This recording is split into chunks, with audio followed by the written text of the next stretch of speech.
আপনাকে এখন রাজনীতি করতে হবে এবং আপনি সরকারকে আপনার গুরুত্ব দেখাবেন। এই যে বয়কট করে আমি মনে করি তারা হাসির পাত্র হয়েছেন, কিন্তু তারা মনে করেছেন এই বয়কটের মাধ্যমে তারা সরকারকে বার্তা দিতে চান তারা এখন সেকেন্ড ফোর্স। জামাতকে রেখে পরবর্তীতে বিএনপি যা লাভ হয়েছে, ক্ষতি হয়েছে তার চেয়ে অনেক বেশি। সেই সো কল্ড ওয়ার অন টেররের যে ন্যারেটিভ সেটা তৈরি হতে পেরেছে জামায়াতের কারণে, এবং আমাদের তরুণ ভোটাররা মুক্তিযুদ্ধের সময় তাদের যে ন্যারেটিভ ছিল, তাদের যে অবস্থান ছিল, সেটাকে কোনোভাবেই এন্ডোর্স করে না। এখানে জামাতের সঙ্গে বিএনপির যে দীর্ঘদিনের জোট, দীর্ঘদিনের একসাথে আন্দোলন করা, একসঙ্গে রাজনীতি করা, ফেসিবাদ বিরোধী আন্দোলনে তারা একসঙ্গে ছিল, এখন যে দূরত্ব, এই দূরত্ব কি মূলত আদর্শিক নাকি ক্ষমতা যাওয়ার একটা ক্ষমতার যাওয়ার এবং রাজনৈতিক? আদর্শিক একটা সমস্যা তো আসছেই আসলে। কিভাবে ব্যাখ্যা করবেন আপনি? আমি ব্যাখ্যা খুব সহজ, ব্যাখ্যাটা কঠিন না। মানে জামায়াতে ইসলামীর যে গুরুত্ব আমাদের রাজনীতিতে ছিল, সেই গুরুত্ব একদিক দিয়ে খুব কমে গেছে, আবার একদিক দিয়ে বেড়েছে। আচ্ছা, বাড়ারটা বলি, কমারটা একটু পরে বলছি। বাড়ারটা হচ্ছে জামায়াতের সামনে মোটামুটি একটা সুযোগ তৈরি হয়েছে কাগজে কলমে বিরোধী দল হওয়ার। মানে বিএনপির তুলনায় সিট অনেক কম পাবে, কিন্তু জামায়াতের চাইতে এই মুহূর্তে যেহেতু আওয়ামী লীগ পার্টিসিপেট করতে পারছে না, আওয়ামী লীগ পার্টিসিপেট করলে আমি ধারণা করি জামায়াতের চাইতে বেশি সিট তারা পেত যদি তাদের ক্যান্ডিডেট থাকতে পারতো, ক্যাম্পেইন করতে পারতো।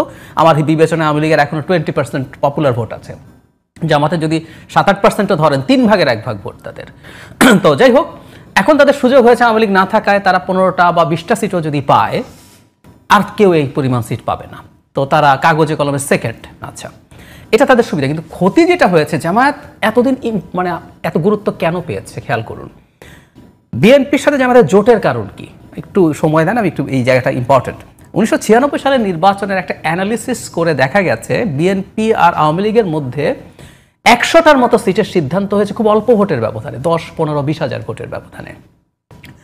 জামায়াতে ইসলামীর সিটে জিতে যাওয়ার মতো সিট বেশি নাই, কারণ একটা সিটে জিততে হলে কিন্তু মানে 3.5 থেকে 4 লাখ হচ্ছে অ্যাভারেজ ভোটার, আপনাকে জিততে হলে ভালো ভোট পেতে হবে। কিন্তু তাদের অনেকগুলো সিটেই 15, 20, 25, 30 হাজার ভোট আছে। এই ভোটটাকে যদি বাক্সে নেওয়া যায় তাহলে জিতে যাওয়া যেতে পারে। খেয়াল করুন, এইটাই জোটের কারণ। 2001 বিএনপি ভাবলো এবং এই হিসাবটা মিস্টার নাজিম কামরান চৌধুরী এই হিসাবটা দেখিয়েছিলেন, এবং সেটা রেজাল্ট 2001 দেখবেন আপনি।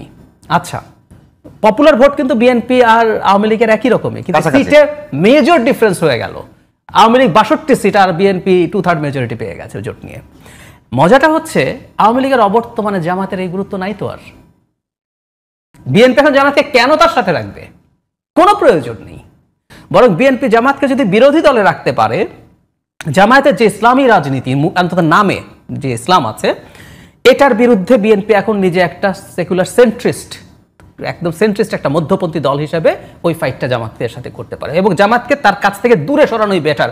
বিএনপি, আমি খোলাখুলি বলি হাবিব ভাইয়ের সামনে, জামাতকে রেখে পরবর্তীতে বিএনপি যা লাভ হয়েছে, ক্ষতি হয়েছে তার চেয়ে অনেক বেশি।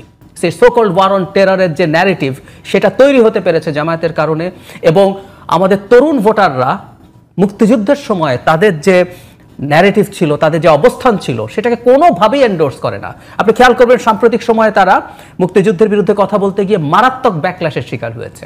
তারা মনে করেছে এই তরুণরা এত কিছু টানে না, ওরা হাসিনাকে ফেলেছে, হাসিনাকে ফেলা মানে মুক্তিযুদ্ধকে ডিনাউন্স করা। নো, এগুলো ওরা বলার চেষ্টা করেছে এবং দেখলো যেগুলো রিয়াকশন হয়েছে।